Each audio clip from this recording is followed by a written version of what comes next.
up the last few years. It hasn't been an issue. Antonio Smith, to an extent, was that. Yeah, well, was there other than the Richie Incognito stuff? Incognito, by the way, Incognito started that by putting his hand up underneath Antonio Smith's face. Like, Richie Incognito deserved everything that could have happened on that play. I can't think of any specific instances, but I remember in Antonio's 3 or 4 years, there would be just random things on the field that occur.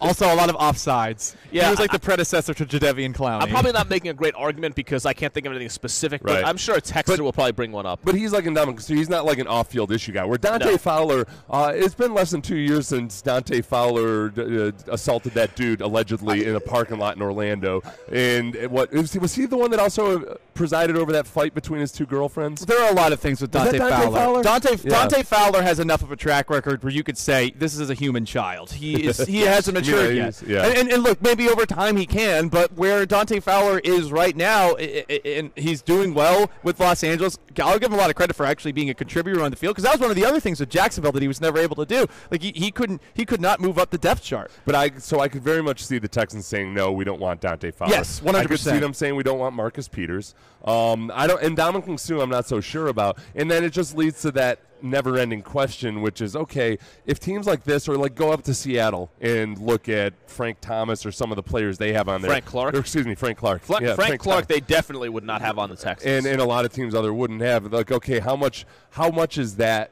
maybe perhaps the one little thing that's keeping you from jumping that next hurdle? I mean, I don't think it is. I think I could make the argument if the Texans had been a little bit closer the last 5 or 6 years, if they were playing in the AFC title game or the Super Bowl, maybe these are the guys who kind of put you over the top. When I look at the list of players who are quote-unquote character guys for the Rams, I think Peters is definitely the kind of guy the Texans would not bring in. He's a lot to deal with on and off the field. And he's not playing well, too. And there's something with Peters, too, where it was – I mean, if the Chiefs couldn't handle you and wanted you out of there desperately, despite how electric you'd been, I think there's more to whatever meets the eye, and it might get to the point where maybe the Rams are looking at him as just a guy that. Did they give him an extension? They didn't give him an extension, did they? Right. I think they just probably basically took a chance for a year because they're like, hey, we're a Super Bowl contender. Right. With what happened last year, with our coach, with our quarterback, let's just take a chance on somebody who can cover. Well, and that's why I wonder too, because I hear a lot of people saying, well, this might be it for the Rams because look at all these guys and they've spent heavily. They got to get rid of some of these high dollar guys, and Ndamukong Suh is a free agent.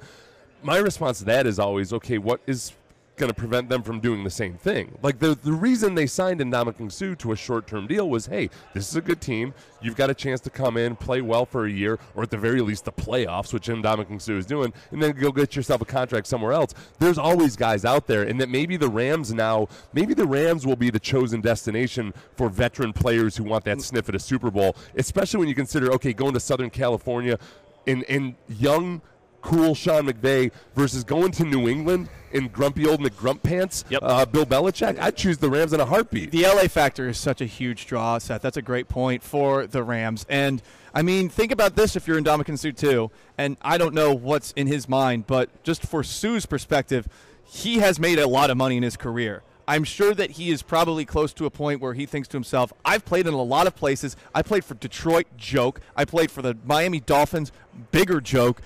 I am now in a situation where it's good. Do I really want to test things elsewhere? And this contract? Is big. I usually downplay how much like the allure of Southern California is for coaches. Like the USC job. Most like coaches spend their day holed up in an office anyway. When it comes to players, recruiting, being in Southern California, everyone spends their off seasons there. So and especially for guys getting closer to the end of their career, and Ndamukong Suh, if he wants to pursue anything in the media, there's no better place to be than LA. And you see it with look at Matt Leinart in the media. You know, there's plenty of Heisman Trophy winners, but he's a good-looking dude that played at USC, and like the carpet just rolls out for you. He's the college football guy, right, for the Pac-12. It makes a whole lot more sense there. If I've got to choose between the Rams on a one-year deal, let's say I've been in the league 10 years, really good player, I need that Super Bowl before I'm done. Am I going to choose between the Rams and New England at this point? there's not even a debate in my mind. I'm going to the Rams. I agree with you. We're discussing the Rams and how they built their team. Could the Texans take some lessons from what they've done? Aqib Talib, to me, is probably the most interesting one because this is an example of a player. Like Marcus Peters, I think some of his character issues, you see them on the field. Like when he launched that penalty flag against the Jets and cost his team last year. And he hasn't played well in the last season. Yes. He's stunk this year. Andy Reid got sick of him, which I think is saying something. But Talib is a guy who you never know what's going to happen on the field. Like there was that club incident in Dallas, and I'm sure he's a big personality to deal with. But, he's been on the Broncos. He's played for the Patriots.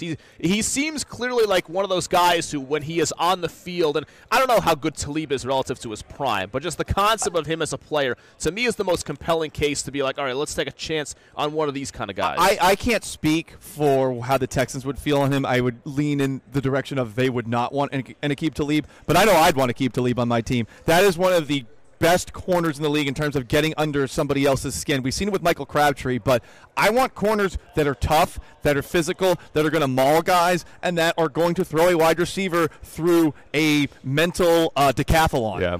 It's interesting because it takes a certain type of coach to run that kind of team where you can have some true wild card personalities on it. You look at the Cowboys. Look, Jimmy Johnson had an ability to get guys like Michael Irvin to be all about Jimmy Johnson. So think about Michael Irvin had his demons, but he worshipped Jimmy Johnson. And Jimmy Johnson was a hard ass who was still able to get all the guys and all those incredibly huge personalities on the same page in Dallas. Only some coaches are capable of doing that. So we'll see with McVay if you have multiple wild cards on your team, how are you going to be able to sustain that and control things over time? What kind of standards, what kind of culture do you have? So far, it's worked out really well. It's just I don't know. I don't have any way of predicting how good he's going to be at that long term. It's like me trying to predict whether Tony Romo is going to be any good in the booth or not. Yeah, it's tough. There's just almost no way to tell until you see it. Text line 713-572-4610. Without that policy, some idiot may have drafted Johnny Manziel. It has saved the Texans, too.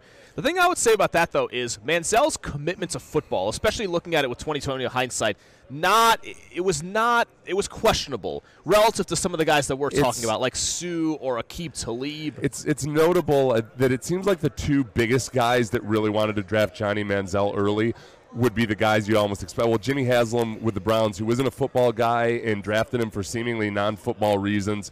And then you've got Jerry Jones, who just loves the idea and the publicity of Johnny Manziel.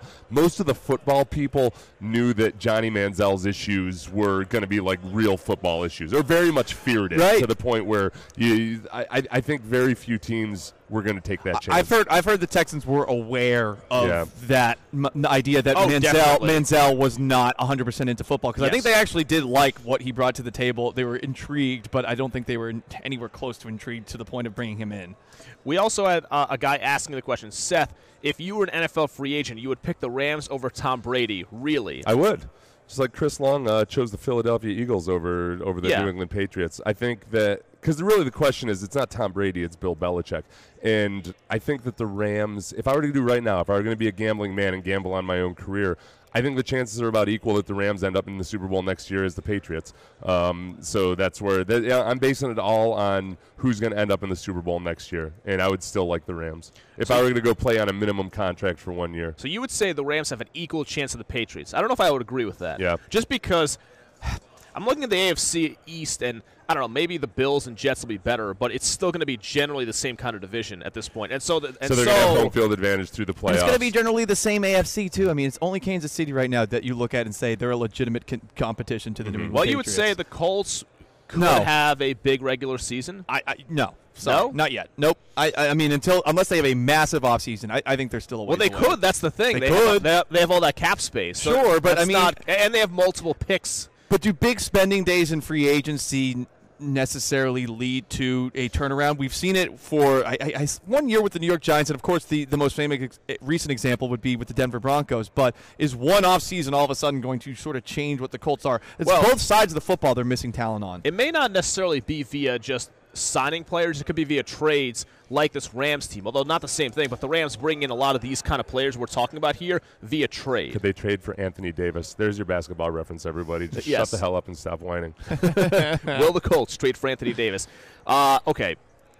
Paul and Landry and I rode scooters in downtown Atlanta These on things Sunday. are awesome. They're amazing. I felt like I was on my Razor back when I was 12. It's basically like taking Uber or Lyft, except you basically there's a QR code on each of these scooters, and you scan them into your phone. You download an app if you need to, and you pay through that app, and you can have it for 15 minutes, an hour, however long you want. Well, it's important to point out that they're motorized scooters. They're motorized, yes, and they go pretty fast. Really fast. Yeah, they've got headlights and everything, Yep. and brake lights, and I think a lot of people are going to get injured this week. When a lot of drunken, like downtown Atlanta was crowded last night, and like there's hardly anybody here yet. We're looking at Radio Row, and maybe it's like 5% occupied right now. So as all the media and fans start showing up, these scooters are going to be death weapons. This is going to be like something out of Beyond Thunderdome, but with drunken, overweight radio personalities barreling into pedestrians. It's going to be ugly. It's going to be carnage. It's going to look like a Civil War battlefield. Landry has already fallen once apparently last He fell? night. Yeah, he fell last night. Classic. Yeah, he fell. See, I'm nervous riding these things. It's not a natural feel. The brakes are not that concise. Yeah, it's not. Yeah, it's not concise. And the other thing is as well. I'm always nervous riding these things without a helmet because my mom has conditioned into me just fear of not having the proper safety precautions. I'm always under the belief that I must buckle my seatbelt in the car because as a small child, I thought the car would get in an accident if you didn't buckle your seatbelt. Oh, really? I thought that was why accidents happen, was like kids forgot to put their seatbelts on. I mean, the seatbelt's been legislated into us. Everybody feels that way. Yeah, like where you feel naked if you don't have it. But the helmet, I thought it was funny I think I took a Lyft one. So you scan it, and one of the instructions is always wear a helmet. I'm like, what's my helmet? Like I flew here from Houston with a helmet. I'm not wearing no stinking helmet. I think Houston needs these. Now, I was trying to think to I'm not myself. wearing a helmet in Houston, I'll tell you that much. Not on my scooter. It's too hot. It's too damn hot. Yeah, plus people recognize me and make fun of me. I need to think about areas where it would be efficient to use a scooter in Houston, maybe the Galleria, Midtown, downtown, but we could use this. I know they're all over the place in San Antonio and Austin. I'm sure they're in Dallas as well. I think this is what we need to add to our These city. things, I'm going to tell you this, it's rendered those rent-a-bicycles like obsolete. Yeah. These things are rusting all over the place down here. Not literally, but they're saying that nobody wants to exert themselves. Plus, you jump on a scooter, you don't have to maneuver it around or anything. It's really easy and quick. Scooters. Yeah, there you go. We need to add, it is tough avoiding pedestrians. I will say there's a lot of people on the sidewalk. It's challenging. It's not quite like where Houston. You know, Houston has 0 sidewalks or bike lanes anywhere. It's outside of maybe around Discovery Green. There are the occasional bike lanes here in downtown Atlanta, but I mean, at the very least, they have sidewalks you can ride on. I still keep on almost clipping people. Like I'm coming really close to hitting people, and I'm pressing the brakes, and I don't know where the bell button is either. Where is it? Jonesy says Jonesy says right in the center. Okay, well now I know this. Now I won't run anyone over. So and then our listener was asking me would I really choose the Rams over Tom Brady. Now it's been really eating now at you're me. questioning I have it? to think about this all show long. I will announce to the world where I've chosen to play football next year, either the Rams or the Patriots by the end of this show. Thank you, listener, for putting that little shred of doubt in my mind. How will the Senior Bowl, which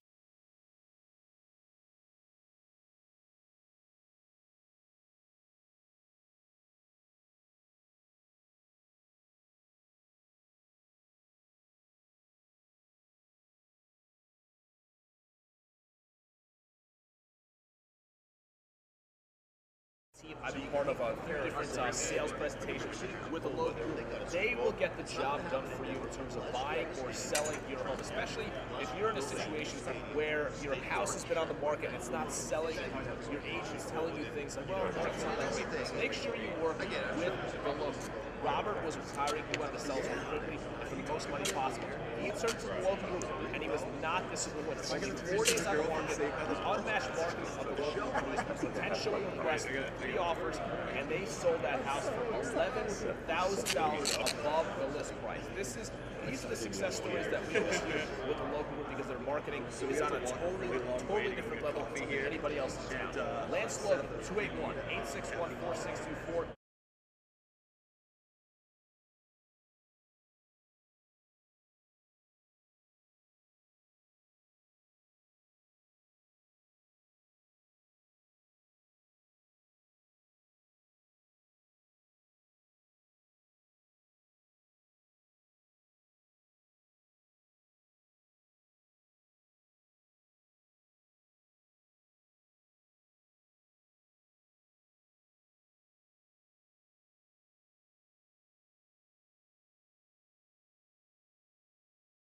Want a caffeine pill? Come on, you pussy. No, I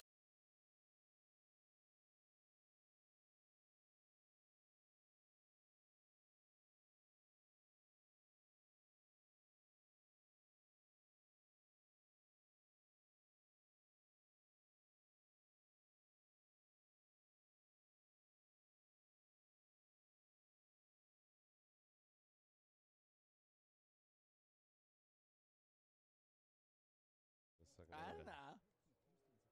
It's Okay.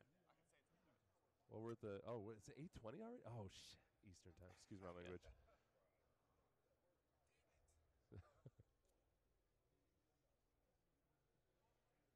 So it's actually 7:19.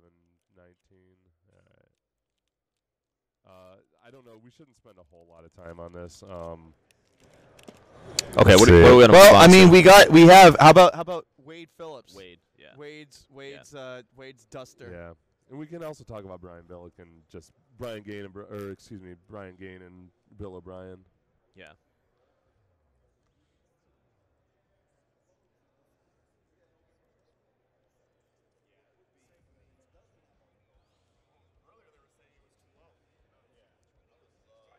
Chris, in the next break, I'm going to search for coffee. Oh, were they? Okay. I'll go get it for you. Okay, no, it's that okay. way if I'm late, we're not. I've got an angle.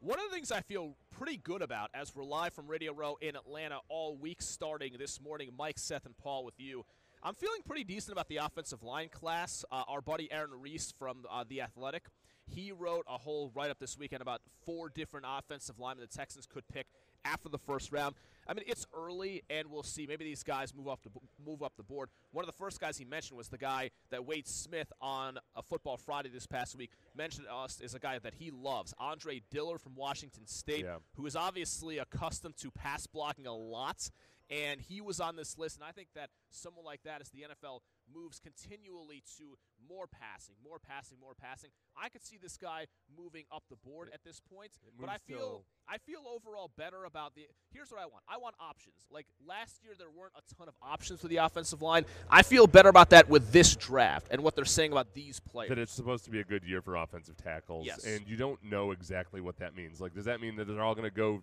4 guys in the first 20 picks and the Texans are going to have to try to trade up? Probably not.